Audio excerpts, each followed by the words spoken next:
Austin, I think you're muted. All right, It I'm is. muted. I'm There we go. muted. I'm muted. I did. Ah, I did it for both of us. I did it it for both of looks us. simultaneous though. It looked good. What's going on, man? How are you? Nothing much, man. I just got back from ATL. Loving Atlanta. I love the vibe out there. I love the kind of the culture and the looks. This is like there's this really cool like steel and wood and art. Just downtown's Yes. got this whole Yep. thing, and I love it. I loved it so much. So I'm going back and forth. I just got back today, a little bit ago. Glad to be home. Glad to be here with you. What about you, Austin? What you been doing? Same here. I've had a tour, so to speak, where I've had shows from St. Pete, Tampa, Panama City Beach. Damn. Just got back, gearing up for headed out to Vegas for another show out there, a pretty big show out there. So Nice. got a lot going on, but definitely could relate to Atlanta. I absolutely love Atlanta. It's a lot of culture in the city, a lot of dope vibes. The For AV sure. industry is very heavy over there. The film industry is very heavy over there. So arts and entertainment is Atlanta is a heavy city. A lot of money moving, man. So where I was at, I was by this place called the Luminarium, and down the street, a couple blocks Mhm. over, there is the Stranger Things that facility. So Yeah. the actual building, and I was like driving by, like, oh, that looks super familiar. And then my buddy was like, oh, that's the Stranger Things building. I was like, oh, that makes total sense. No wonder I recognize a random building in Atlanta. Yeah. Yep. Super cool. I was just in Vegas, but for you and the guys that are out there, I know you like to treat the guys sometimes. Area 15, highly recommend it. Okay. This super cool kind of interactive, adult Disneyland type of thing with just. Is that in Old Vegas? So that is by the Old Vegas. Yeah, that is by Old Vegas. You're the second person to tell me about Dude, it, so I gotta check it out. Super impressive. But I don't want to get too far off topic. Tonight we're doing disability etiquette. This is part 2 of it. We brought back Laura Thompson and Yvette Lopez here with us tonight. So before we get too far into this, I would love to introduce back the kind of the mastermind behind tonight's the whole talk, right? The girl who brought it to us, the girl who is providing us information to do this, Laura Thompson. Good evening. Evening, Laura. How you been? How's everything been going? How are you? Good. Just finished up. Got everybody off to Thanksgiving break, and yeah. You excited about Thanksgiving? I'm excited about the break. Yes, we just finished registration, so we just finished registration, getting them registered for their spring classes that start in January. So definitely glad for the step down. How long is that break for you? 4 days. Oh, okay. They left today. They'll be back Monday. I'm jealous. It doesn't sound like much, but I'm jealous because it's back to work on Friday. So. Yeah, I fly out tomorrow night, so my break is short-lived. Yeah. Yep. And then last but not least, obviously, is Yvette Lopez, a good friend of mine back in the day who, honestly, during COVID was like one of my best clients and like literally kept me afloat. So I have tons of admiration for this woman. Be careful what you say because I will defend her to the end. Yvette Lopez, how you doing? Hey, thank you for that introduction, and You're welcome. Thank you for having me today. No, it's great to have you. It's good to have you. What about you? How'd you been since the last time? I'm good, thank you. I hope you all are well too. It was a fantastic part 1. Back, what was that, like a week ago, 2 weeks ago? 2 weeks ago, and, yeah. I'm looking forward to this one. So thanks again. Yeah. So real quick, Austin, you got to recap behind the scenes here before we started here of last week's. Is there anything before Yvette or Laura that you want to touch on real quick before we dive into our part 2 here, which is the cards, the captioning, and the ASL or sign language? No, that's fine. So let's jump into CART, right? So Yvette, I'll let you go into this first, right? What is CART? Can you give me a little bit more about how CART works and some of the things AV people have to think about moving forward? Right. So many people are using, let me just kind of preface a little bit. So many people, I think, after COVID are probably really used to navigating Zoom and possibly their AI captioning. On the flip side to that, as you may know, while the AI is captioning those meetings, it sometimes doesn't capture the wording correct. I mean, if your name is Nadine, it may call you needy.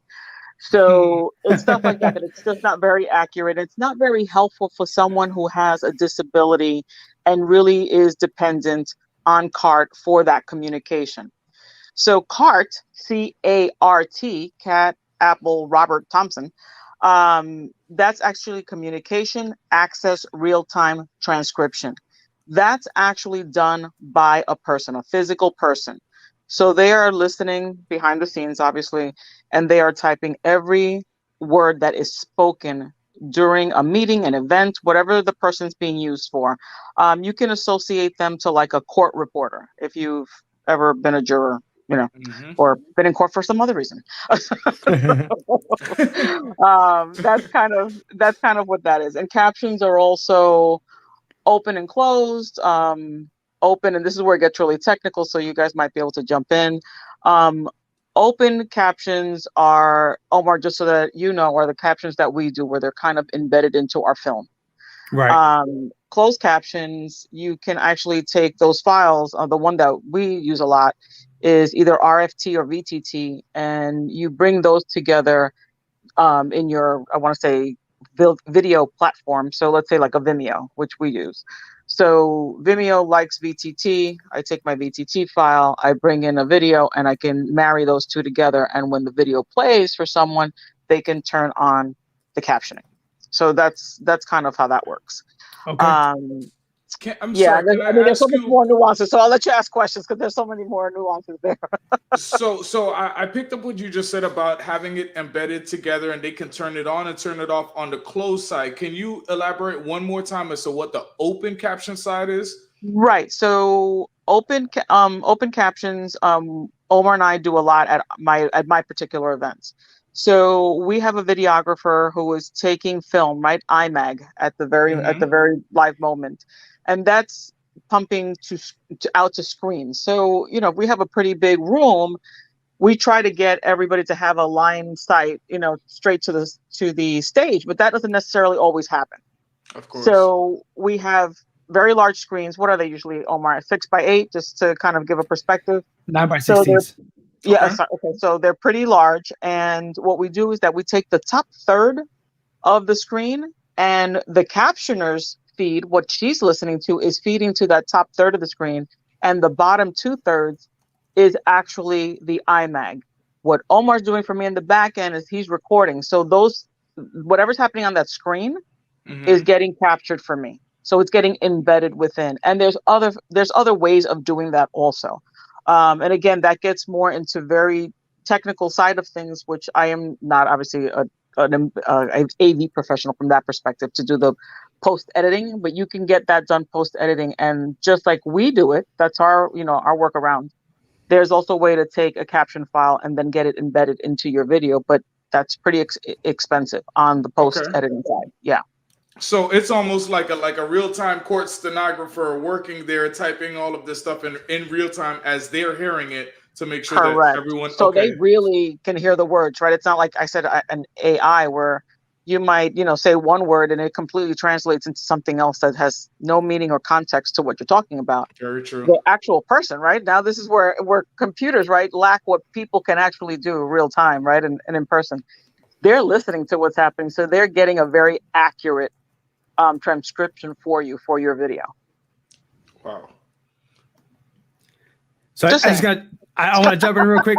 This is where technology does not work. Humans work better. Well, so and to touch on that just real quick before introducing the next speaker here we have with us, the way we're doing that for Ivette's event particularly is we're actually using a media server. Now, well, I say media server, but more like a screen switcher, but we're taking in a captioner at the lower third. So like if you see my hands are like down here to bring all the captioning in, they're doing it live. And then above that, all the content is being placed out. So there are some times where, depending on the content, we're modifying a couple of things if it doesn't fit properly, right? So that the bottom half still shows up correctly. We do the Aqualon or the Pulse 2 to do some of this stuff, right, to make it work out. And that's kind of how we do that on the technical side, right? So I'm bringing in the card person in, and they're giving me just a black bar, and I'm cropping all that down just to be at the bottom here so you guys can see it. Depending on the room size we've also done it at the top sometimes so that people in the back can see it because the bottom wasn't working out because of the screen heights and stuff like that. So we did it at the top, and we shifted everything down to the bottom. That's happened before too. I'm thinking right now why we never keyed it out, but that's a different conversation. So as I'm saying, it's like, man, we should have totally keyed it out. I think the standard is because the average caption hits the bottom. Right. And that was our initial, when we started working together, that was kind of the initial thought process. But obviously being in a much bigger room, and once the bodies are in seats, it's very different, because now obviously someone, like you said, is at the back or in the middle, they're not sitting in the front, are not going to have that clear sight. And if they need the captioning for communication purposes, then that becomes an issue for them. So we moved it quickly. You were very good about that. You moved it quickly to the top, so we were good. So let me ask you this question: If by random chance you happen to be doing an event in a large venue, let's say stadium size, and there's possibly designated seating for disabled people or anything of the sort, you would make sure that at that point, we don't even know if it would be a lower third, but you would make sure that the captioning is at a position on the screen that is obviously dedicated closer towards that position in the venue. Okay. If you're particularly if you're in a very large venue, I would think you would have way more screens. That's multiple screens, of course. Yeah, you're gonna have more screens than at my event.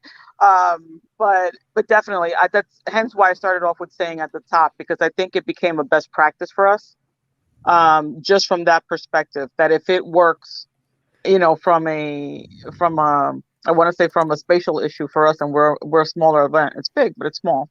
That this way, once you take it larger, you're still getting that same effect, and nothing should block.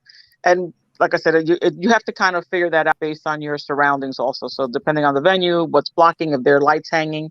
So you need to kind of figure all that out also on the spot. But you should definitely test before you go live, unlike what we did. So that was a pitfall for us. Yeah. So Laura, what about you? Do you have anything you want to add to that?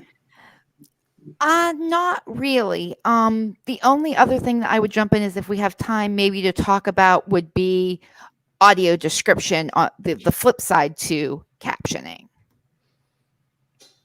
I got you. The one thing I would say before we get too far away from it is as Yvette was talking here, I opened up Facebook to see it, and it's an AI generated captioning, and there were a couple of things that were said that something was converted from somebody's name to like Apple, and then something was broken down into like T cart became T something else, and I was like, okay, so yeah, it's not accurate, but not that I've ever monitored, because it's. I mean, it can help you in a crunch. I'm just saying that if someone's truly in your audience that is dependent on that, we just did a very small meeting event, and all the participants had disabilities, and they were very specific beforehand that they did. Although we don't typically use the AI, like I said, unless it's a crunch that we can't. Our caption is booked and things cross.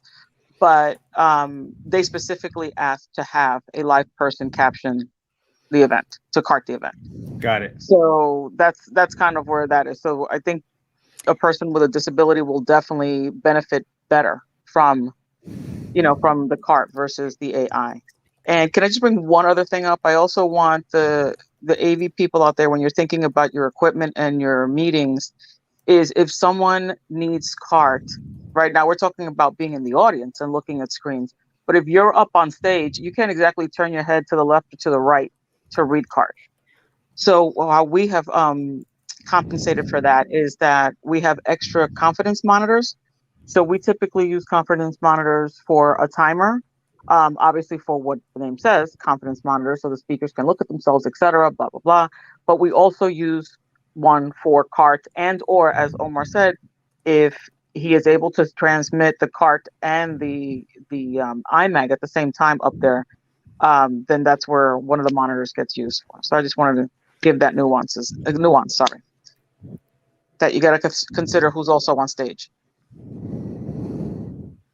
No, and that's good. And I've done a couple of shows where we've done cart and had someone actually remote in to do it. Like in Zoom, we had it one time where we had a Zoom person remote in. And it's a little bit more tricky because now they're kind of in the background, but they got to be turned on in Zoom, and then they got to be told to be the other person so they can cart it. And I haven't seen it how it looks on that person's end, but I imagine it's similar to what we've seen with Brandy, Brandy, who does it very well. And correct. Correct me on the verbiage. I forget what you use as the machine, but it's not like a keyboard. It's like Yeah, it's it's a exactly whole like other writing unit. the court reporters. I don't have the exact It's name closer to also. like a typewriter, It's actually a stenographer. shorthand. It's actually a Stenography. shorthand machine. Yeah, stenography. Right. It's actually a shorthand machine. So it's almost based almost on sound. She was explaining it to me Oh one wow. day. And let's say, I don't know, if she's typing Apple, she may just hit two keys for Apple, but it'll type out what she's supposed to type out. Understood. So it's going more so on the sounds than actual letters. So it may have ch like that Correct. sound. Correct. Like if Understood. I something's got you. abbreviated on the back end for her on the keys. And obviously there's a they get trained for this, right? Of course, Right, they you get and I trained for get this. asked to jump in on that. You look like we're texting. Pretty much. I can't get texting right, so I can't even imagine. Is that something that you see? Like maybe court stenographers possibly look for career advancement or opportunities in audiovisual or AV events for things like this. They do. My captioner actually has done all sorts of things in her background, being one, a court stenographer, police officer, and now, Wow. and now Wow. she's actually been a captioner for years. She's been with us for ages at this point. So none of us are spring chickens at Springboard Consulting. So I feel like you've said that a few times. yeah, so we've been around for a while, literally. So I want to jump in real quick, and I want to bring in another guest we have here.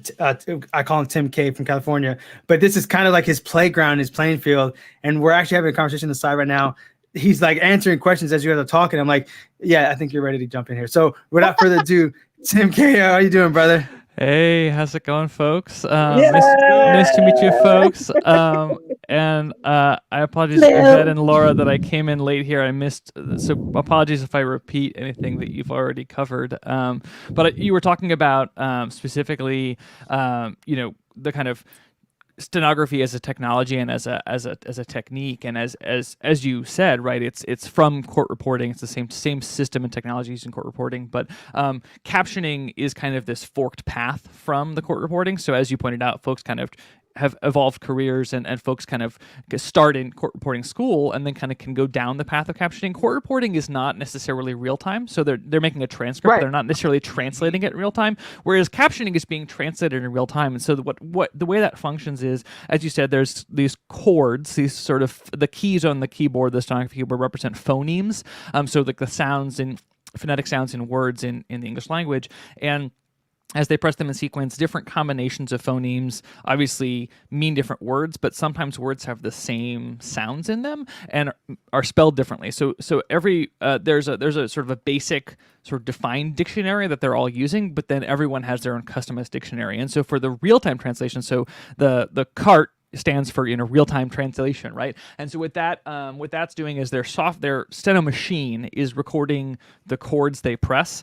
That goes into their computer and runs. There's like 3 or 4 different steno packages that are software that does this real-time translation. They've built a dictionary, a custom dictionary. And Right. so during an event, so a lot of my work is in like technology, high-tech events, and so there's all these silly words that these tech companies use where they have like their product name is like a real word spelled wrong, or like there's all these sorts of things where there's these very specific terms that are either, jargon for the industry or like proper nouns that are like the company name, people's names that may sound like and have the same phonemes as a regular word in their dictionary, but need to be spelled differently or capitalized differently. And so the stenographer during rehearsal or during their prep time. And so one of the things I always say when I'm working with clients is we need to give the captioner prep materials in advance. Correct. So that they can basically pre-dictionary the special terms for our event. So, captioners that work in a specific industry a lot will know, all the terms that whatever the big companies use.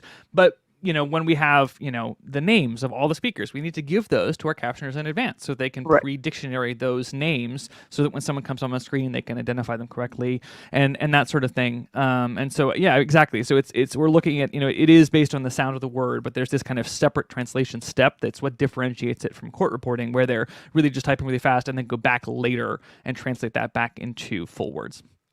And there was the super technical definition and my hashtag phonies for today.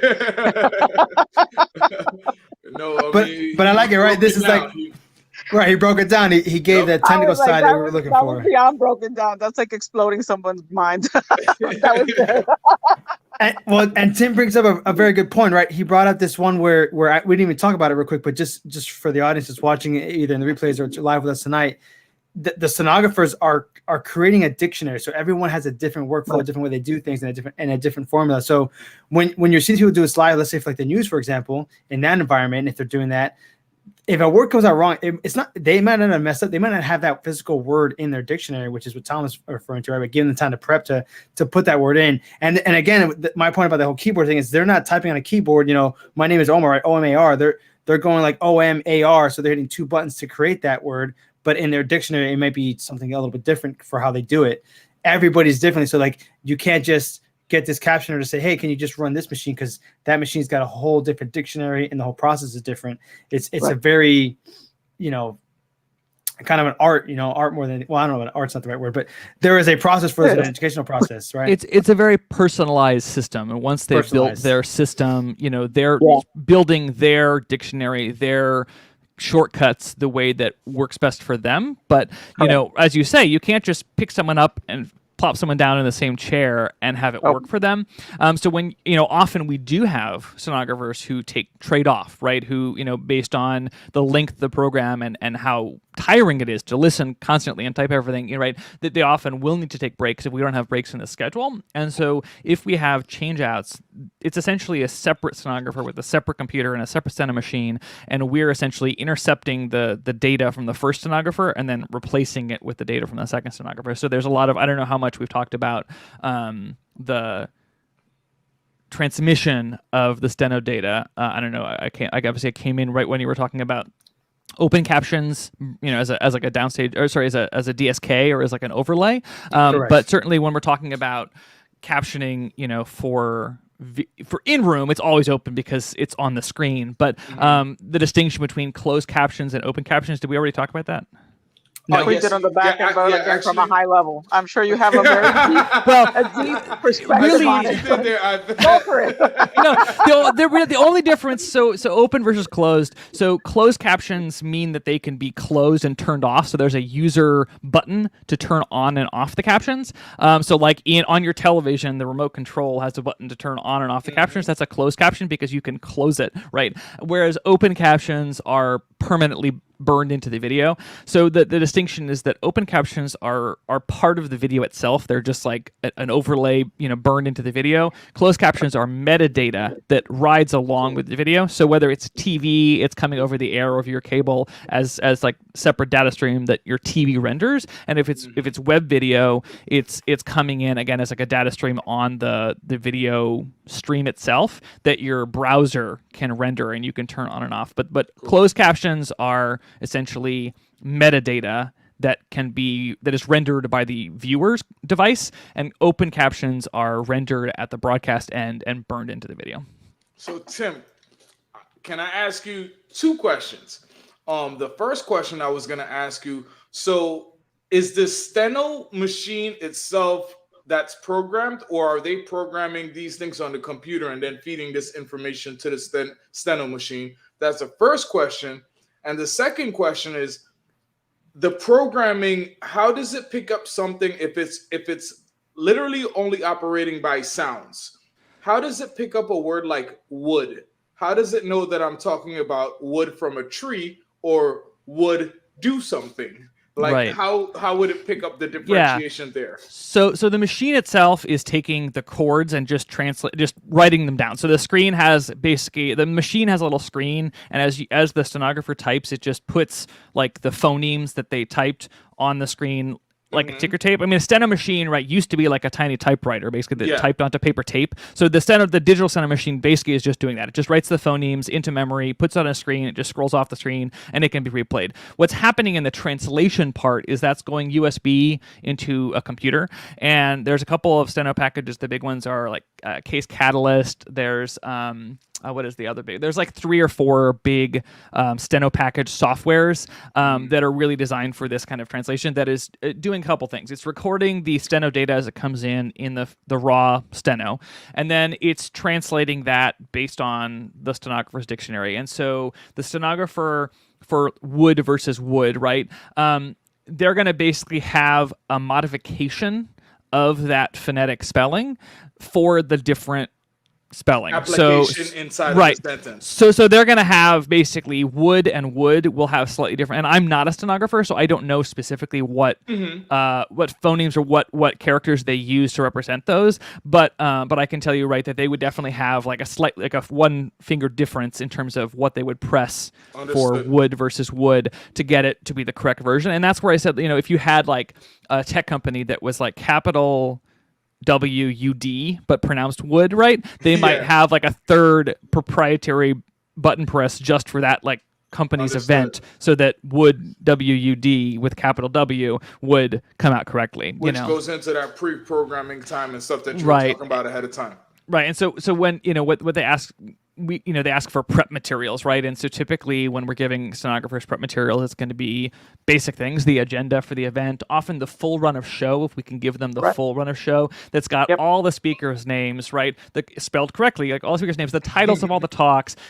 Ideally they want like copies of the slides in advance because they want to start seeing those terms, the technical terms that are on the slides. The other thing we always want to do is give them a video feed of the event so that they're not technically they only need the audio because they're just transcribing the audio, but if we give them a video feed of program, they can see what is on the slides. And if they're in person, we'll often give them kind of a mirror of the DSMs, right? Current slide, next slide, and program broadcast video, because that way they can see on the broadcast video the cameras and the whatever's going to the audience, and then they'll see current slide, next slide, or current slide and notes or whatever, so they can see the presenter notes or give them the teleprompter, right? So they can see, what the presenters are reading off of, so that they can actually have those extra things. I'm getting a little echo there, but yeah, so that's kind of the extra prep and the extra.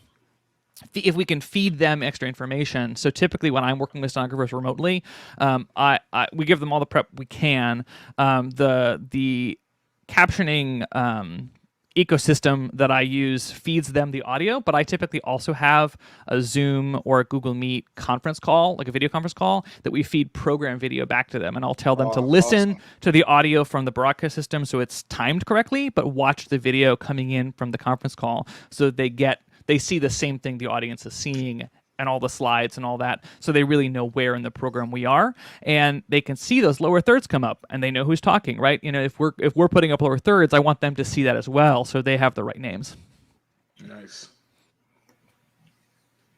So just real quick, we're at 30 minutes in now. Before we transition to the next topic here, is there, other than this face surface value, right?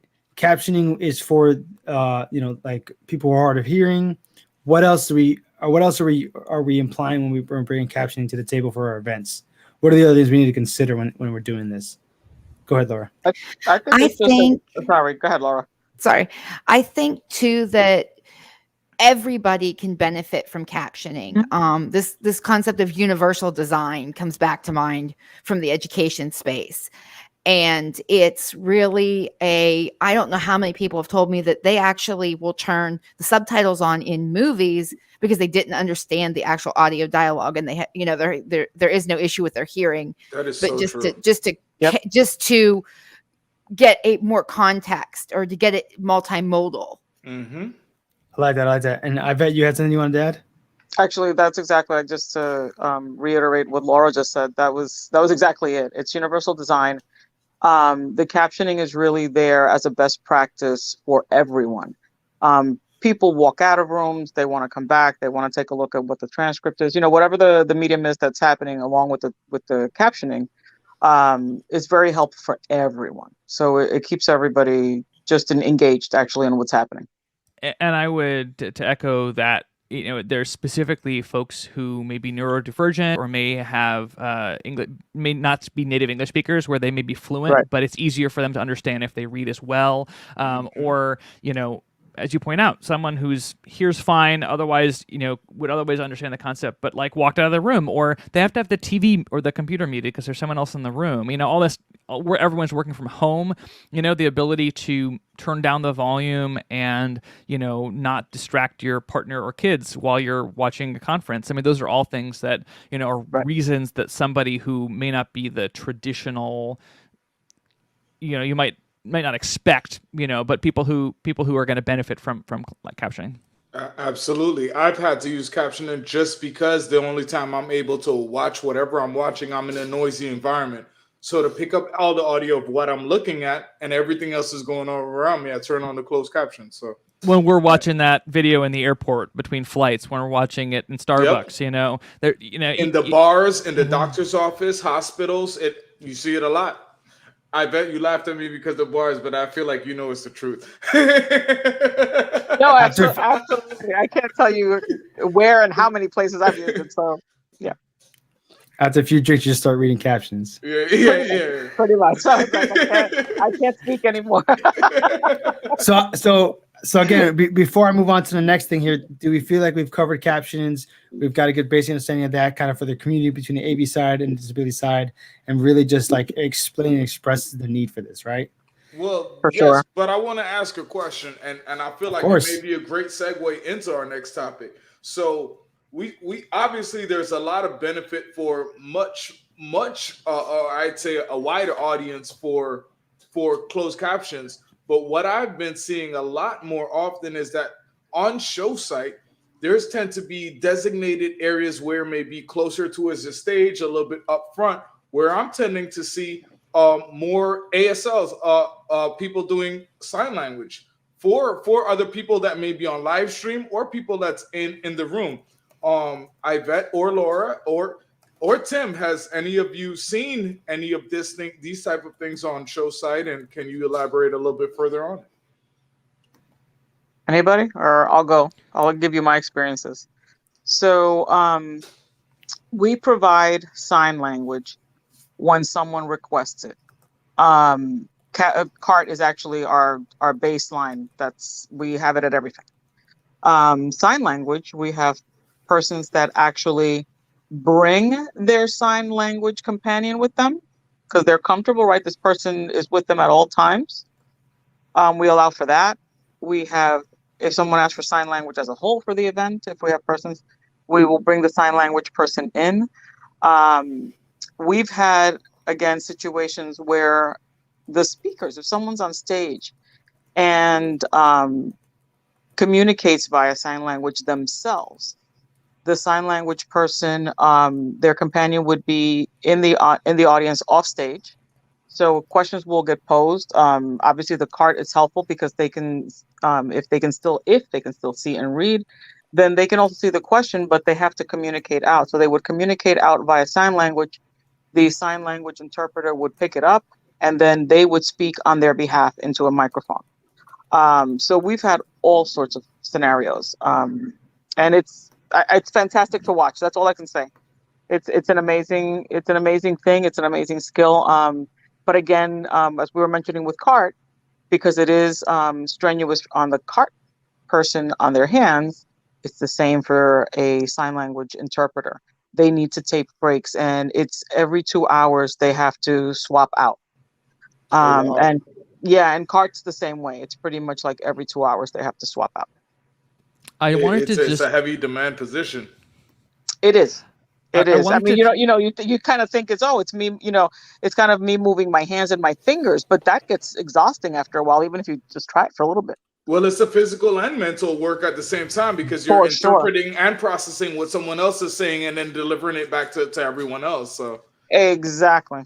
And I wanted to highlight that when we talk about sign language versus CART, we're talking really about two different languages, right? So sign language is not English. Sign language is not just doesn't even have the same grammar structure as English, right? It's a different language. And for many folks who are deaf, sign language is their first language, and written English or spoken English are really a second language.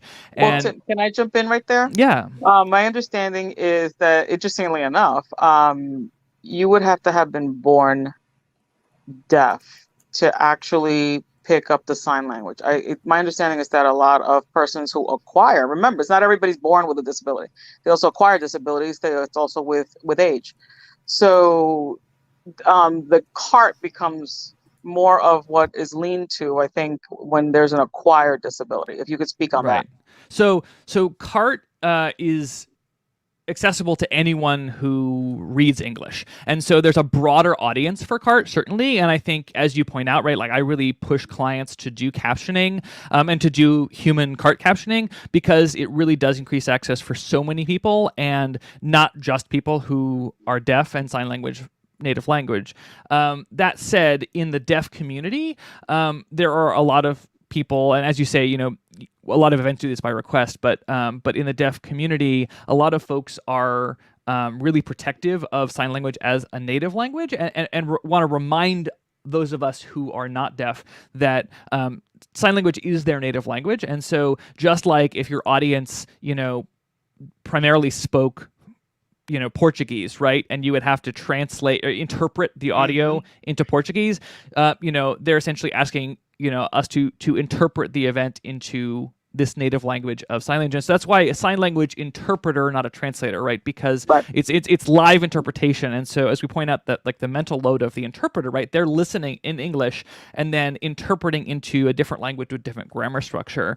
But that for someone, as you point out, who was born deaf and is natively a sign language signer, whether that's American Sign Language or British Sign Language. I mean, sign languages are not necessarily like the 10 same different languages. Oh, right, wow. Exactly. So thinking about, right, if you're in the UK, BSL is different from ASL, and so thinking about, as you're thinking about your audience, I mean, right, it is about, as you point out, what is the audience trying to reach and what's going to reach the most people. And I think, you're very, very good to point out that, putting captions as the default helps so many people, and helps many people who wouldn't necessarily think to request an accommodation. But I just want to highlight that, for someone who's requesting sign language interpretation, it's really because that is their native language, and it's going to be the best way for them to understand your content. One thing I'd kind of like to ask is, Yvette or Tim, can you speak to best practices around if you're using a sign language interpreter on screen or in frame, like contrast and things of that nature? Great question. We've had sign language interpreters on screen. We've actually, just like CART, interestingly enough, we've had them as a picture-in-picture, because obviously the magnitude of the screen is immense, right? If the sign language interpreter is sitting at the front of the room and you have a large room, no one's seeing them except the persons that are sitting like right nearby. So they definitely have to be magnified on screen, or I should say, the image has to go on screen so that everyone in the room can see them. And the contrast to the background, interesting enough, depends on, what they're wearing, color of skin, believe it or not. So there's a lot of different nuances that you have to think about at that day and what that background should be. So I would probably say that the lighter, the better. The lighter the screen on the back is probably best. Did you have anything to add to that? Yeah, I would say, one of the big things is, sorry, I'm just typing a message here. One of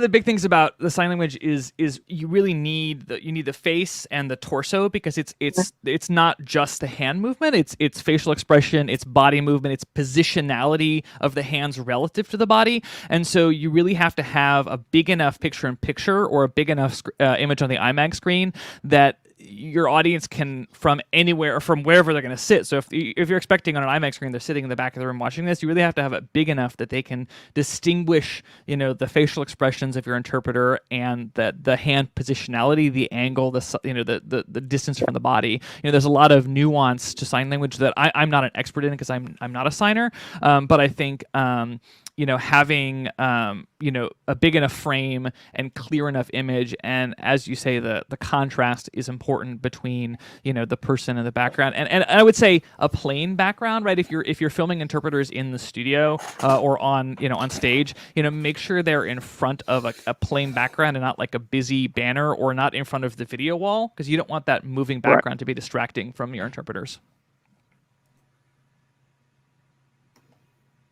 That was a great question. You guys both had great answers to that. I thought that was spot on.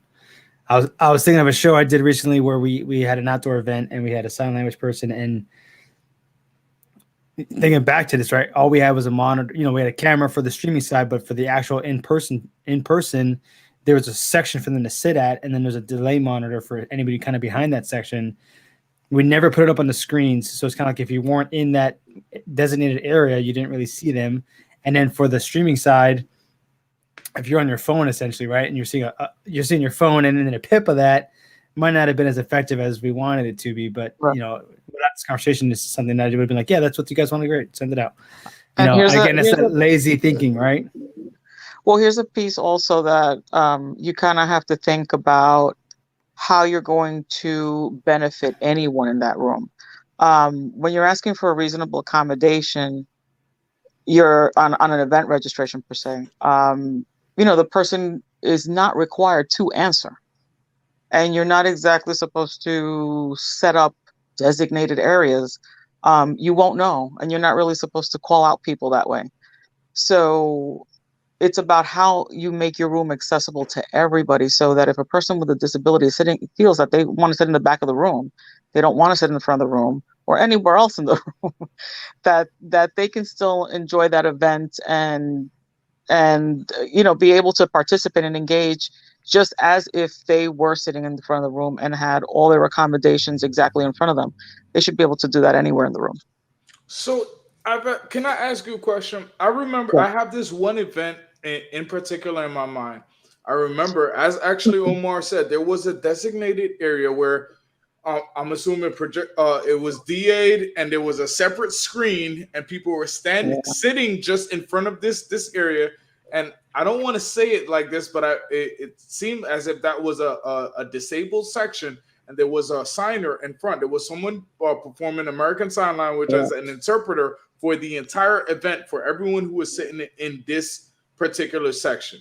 From your experience, do you feel like partitioning the people or having a designated section, in a sense, is that etiquette, or does that almost feel like segregation in a sense?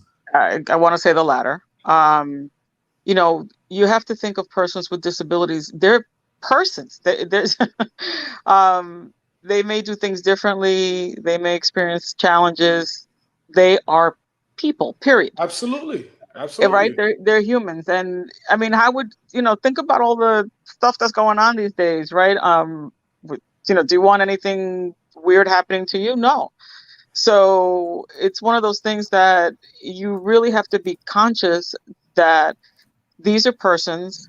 Think about how you would feel if you were treated that way, right? If you were put off into a corral in a corner and said, that's what you're going to watch, because you can't be able to, I agree. It's just, it just seems completely absurd to me. I haven't been to a conference personally, where I've had to experience that, although I know it's happened.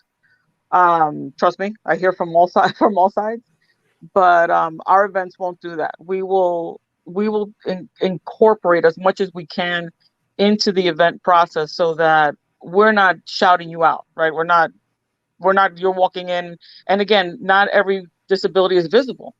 There are invisible disabilities, right? Mm-hmm. So you don't know who's in your room with a disability, to be honest with you, and you shouldn't have to know. That's not, let me just put it blunt, it's none of our business.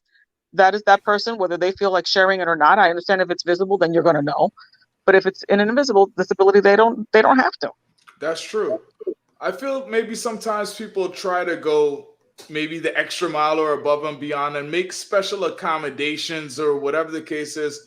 And maybe sometimes the empathetic thing to do is treat them as They were just like everyone else because at They, the end they of are the like, I day, hate they to put it are. that way, but they They are are. like everybody. They are. And Can I certainly, be blunt? oh, go ahead. For 1 second, please. Of course.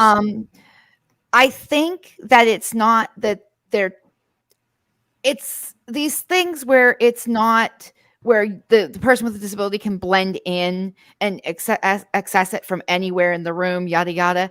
It's not trying to make something special. It's a weak attempt, as it was probably an afterthought. Ooh. To do what? Help me out there.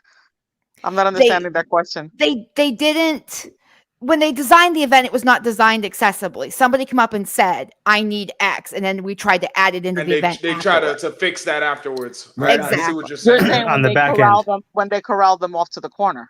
Mhm. Yes, that's Oh, exactly okay. what No, I'm I saying. thought you were That's talking what about I'm my saying. event. I said, No, oh no, no, I'm I'm saying very if they prepared. can't do that, if they where they can't do that, where it's from one spot, I really feel that it's No, absolutely. I If you're in that may have just situation, that's offended. usually because you're It's backing into it. a lack of preparation and more so of a band-aid. It's often a bolt-on, right? And Yep. this idea that accessibility can Exactly be what I sort was of saying. bolted on at the end. Yes. Exactly, Laura. And it's so much in the accessibility space, whether that's events, whether that's web accessibility or, any sort of accessibility, the idea that we can sort of like, bolt a ramp onto the staircase and call it good enough instead of building the building, with a ramp at the front door or a level entry. And so when we talk about event accessibility, I mean, we're talking a lot about technology and kind of AV accessibility, but I also want to highlight that physical access is still an issue in many, many events in many venues. And so when we're talking about making our events accessible, it's not just do we have captions, do we have assistive listening devices, do we have, sign language or captions? It's, is the main lobby of the event accessible without using stairs? Is the theater accessible without using stairs? Are the aisles wide enough that someone in crutches could navigate? I had a really interesting experience as an event producer. I was working like a week-long event, and on the last day, I was really tired. I'd been up late the night, several nights before for rehearsals, and I tripped and fell off the stage. I tripped and fell off the stage during the event, and I sprained my ankle. Oh my God. And I laid on the floor in front of the audience, on the floor below the speaker. I couldn't stand up, right? And I'm like, oh great, I have to load out in 4 hours. I ended up hobbling off to an urgent care clinic, getting my ankle, put in a brace, and got crutches. And I came back to the event 2 hours later on crutches and realized that this building, which was, owned by the University of California and therefore, built accessibly, hypothetically, did not have working door openers on the front door. The bathrooms had no door openers. I couldn't get into the bathroom on my own. I couldn't get into the room. The aisles that were set were too narrow for me to navigate with crutches and then sit down and my leg is sticking out into the aisle. It was just there was a ton of physical obstacles that literally I hadn't noticed that morning until you were in that position. it was a temporary disability, right? I was just injured and I got better and I can walk fine now. But it was this wake up call of look, this space was never accessible and I just didn't notice until I needed it. Yes. And so thinking about as we design spaces as and some of us, maybe are primarily on the technology side, but as we work with clients, as our clients design spaces, as the industry goes back to in-person events and is thinking more broadly about inclusion, are we building physical spaces that are navigable by people with different needs? And when we talk about, it's not just physical disability, someone in a wheelchair, someone in crutches. It's, are we building spaces where someone can escape the visual stimulation, right? We have these light shows. We got, flash and trash for these ballyhoo intros. Is there some place that somebody who's uncomfortable with that can still watch the event with less stimulation, right? Is there some place that somebody who's, a nursing mother can pump breast milk? Do we have a room that's not the bathroom that somebody can pump breast milk during the event? Do we still have options for people to attend virtually? And I think one of the promises of hybrid events is that folks who have not been able to attend events in person for a number of reasons, financial, physical, commitment-wise, have been able to attend virtual events. And so I think the fear for a lot of folks as we go back to in-person is, are we taking away that extra access? And so as we think about a hybrid event model, how are we making our events physically, remotely, and financially accessible to all the people who have suddenly been able to participate? And if we take away all those extra avenues, we're basically excluding them from our events again. Correct. Yes. Actually, And one of the, sorry. go ahead. No, go ahead, Laura. Go ahead. One of the other things I've always said, and speaking to your experience, is if you have the ability, always have somebody actually audit your materials that actually has the disability. We don't always have that luxury, but that is one of the things that I have always thought of as the best case scenario. You know, have somebody that's deaf come in and look at your setup for your sign language interpreter.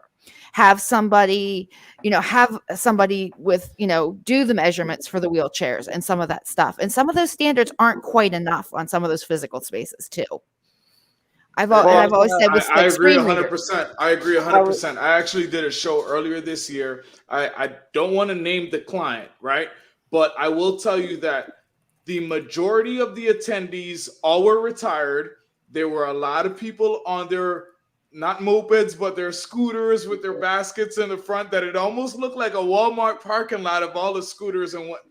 But I also heard from the event producer that they went through 18 venues before they had to decide on a convention center because of the people who how they needed to maneuver around and the accessibility and the capabilities of the event venue and the space itself. They end up having to go with the convention center as opposed to your standard hotel venue. So well, I was just going to jump in and say, this goes from Tim to Laura, like all encompassing all their comments. So under universal design and physical accessibility design and the ADA. So I think most companies, when they build, or contractors build to the specifics of the ADA. This is current, right? This is now 1990 forward. They build to the specifics of the ADA, but they don't necessarily take in, and we talked about this last week, common sense. We were talking about being at hotels where the doors are too heavy for a person who can handle a heavy door. Now picture having a disability and trying to open a heavy door at a hotel. If you're using a wheelchair, and those beds are high in hotels, typically the platforms are crazy. So if a person who has some stature to them is having difficulty getting out of bed, now think about somebody who's using a wheelchair. They'll never get on that bed. So there are multiple things that play into not just meeting the compliance standards, but going beyond that. And this is where we get into etiquette, like I said, some common sense, etc. About take a look at your facility and say, is this feasible for someone who has a disability? And maybe make those adjustments. And that's somebody who's building. To Tim's case, he didn't notice what the issues were with the venue until he actually needed to use the specific facilities. So it's one of those things. We actually do an audit of the venue before we get on. The next issue is that unless a company or a building structure is doing a major construction, they don't necessarily, from my understanding, have to come up to what we would call common sense code. You come up to code, right? If it's an older building, they don't necessarily have to come up to code until they do a major construction. Then they can come up to code. Then they have to come up to code. Yeah. And it's any time that they have to go for any new construction and they have to file for permits. Now, part of them getting these new permits will be them bringing it up to whatever the standard code whatever is. the standard is. But if they don't have any major construction, this building could have been in existence since 1940, and it can stay just like that. Pretty much. Unfortunately, that's the truth. So real quick, we got 5 minutes left on the timer here before end tonight. This has been a fantastic conversation. We definitely brought the right people together for this conversation. Definitely brought the right crew here. As always, before we close out, I'd love to, and I'll do this in order from first to last. But Laura, before I let you go for the night, any last words you want to say to the audience that's watching? I appreciate everybody that's watching, and just think about it. That's really all, and that's why I wanted to do this series. And I could think of 2 more topics we could hit very easily if we wanted to do a 3rd episode. But just be conscious and communicate. The biggest thing with anybody with anybody out there, if it's cultural differences, disability differences, whatever it is, communicate with them. Respect them as a person and communicate. And you're never going to really go wrong as long as you're respectful. Right. I love that. That was well said and well thought out. What Tim had said a bit earlier, I feel like that was the the key to the mind right now that just kind of unlocked everybody's like, oh, you know what, you're right. Like we even had a comment about it here. It's, Susan had just said here, I was at home, a knee problem. Boy, did I learn fast how privileged I have been and how different things are getting around with a problem. Like the fact that you go from one to the other. So we think we're being conscious of this and we think we're being aware of these situations, and we're actually not until we get into it. And we're like, okay, I was not thinking of this right. So that's kind of like that aha moment for me right there. I've had, before we let you go for the night, what would be your last word for the audience watching? I think same as Laura. You've got to be respectful. Everyone's a human being, regardless of what their challenges are, etc. And I think just with everything that's going on in this country and in this world, we have to learn how to find love and peace within ourselves and with each other. So hopefully we can all figure out how to coexist and happily. Amen to that. Amen to that. So I've had, as always, thank you for being here with us. I really appreciate it, especially, my fault for communicating an hour before, like, hey, I'm so sorry. But I'm glad you remember the time frame, and as always, you're so professional. And I'm glad you were here. It was an honor to have you. Thank you for having me. Thank you so Thanks much. so much. Lastly, Tim, you came in at the right time with like the perfect mix between the skill sets of AV and the skill sets of what we were looking for. You tied it all together, Tim. For anybody who doesn't know who Tim is, look at the comments here. I'm going to post this again, what you're seeing in the banner here. You guys can reach out to Tim directly. This is what he does. Clearly he's good at this. He knows what he's talking about. He's the man to go. Tim, before we let you go for the night, any final words to the community that's watching? I think one of the things that I think our whole panel has really touched on is that when we're, we talk a lot, broadly, culturally about diversity. And I think one of the parts that's left out of that diversity conversation is disability. And I think, one of the things that we all need to think about is that, disability is the one minority group that we all should be lucky enough to join. In terms of, we will all at some point have some kind of disability as we age. And so I think when we think about, accessibility, we're thinking about a really broad swath of people with a very diverse set of needs. And so we really want to think about how can everyone at our events access the information and the content in the best way for them. And so that's about presenting information in as many different ways as possible, in as many different formats and timeframes and flexibility as flexible as possible, and really making sure that no matter how someone is accessing our event, that they're getting the most out of it. And thank you, Omar, for posting that. I was going to say just at the end here that, my contact information is in that banner and on the comments. So if folks do have questions, my fortes are really captioning. Sorry, reading a comment here. Right. My fortes are really captioning and digital event accessibility. So while I know a lot about physical access, that's not my area of professional expertise. But I think if you have questions about live captioning, about broadcast captioning, about that kind of specific broadcast needs, let me know. To the point that I started to raise earlier, and Yvette recommended or reminded us that disability does not discriminate. So we can all become disabled at any point, right? I became disabled temporarily, and it could have been worse, right? I could have been permanently disabled by some kind of accident. And so I think having that reminder that disability is not something that discriminates under any circumstances, we need to make sure that we're not discriminating against those who are disabled and really being as inclusive as possible.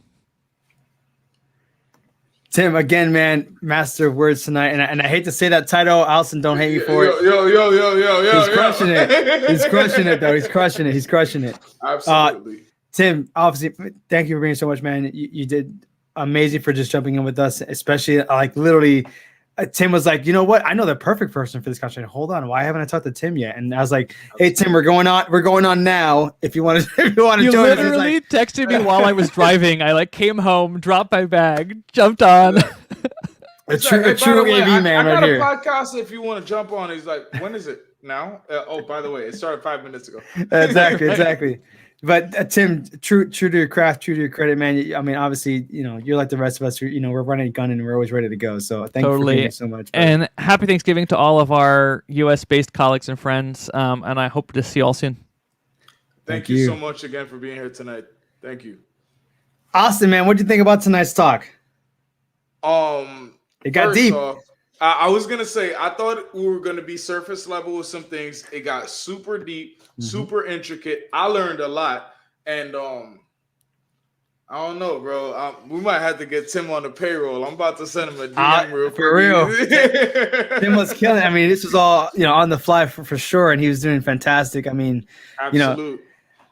I'm not the master of words here. That's your job, brother. I'm gonna let you close out tonight. I got everything ready to go as far as our sponsors go, and as far as Tim's banner down there. Tim, again. I don't know if there's anything more that I could have done to elaborate or expand or highlight any more of what tonight was. I feel like Laura did an excellent job into making sure that we bring empathy forth. Yvette, I'm sorry. She said exactly that. It does not discriminate whatsoever. Today or tomorrow, you and I could be walking outside and something happened in a moment's notice, and now we become a part of that title and saying that we're the disabled crowd. But like I said, and we all mentioned tonight that whether you have a disability or not, it does not change the fact that you are human. It does not change the fact of who you are, and we are all people too. So when we talk about diversity, equity, and inclusion, we have to make sure that we include all aspects and areas and all people of all parties and all crowds, right? So I'm glad that Tim talked about how we can make sure that our events and everything that we do, make sure that it includes every one of these parties and make sure that it's a memorable event, that it's a lasting event, and that it's a great occasion. I thought tonight was a very great podcast, very great episode with a lot of great things to pick up.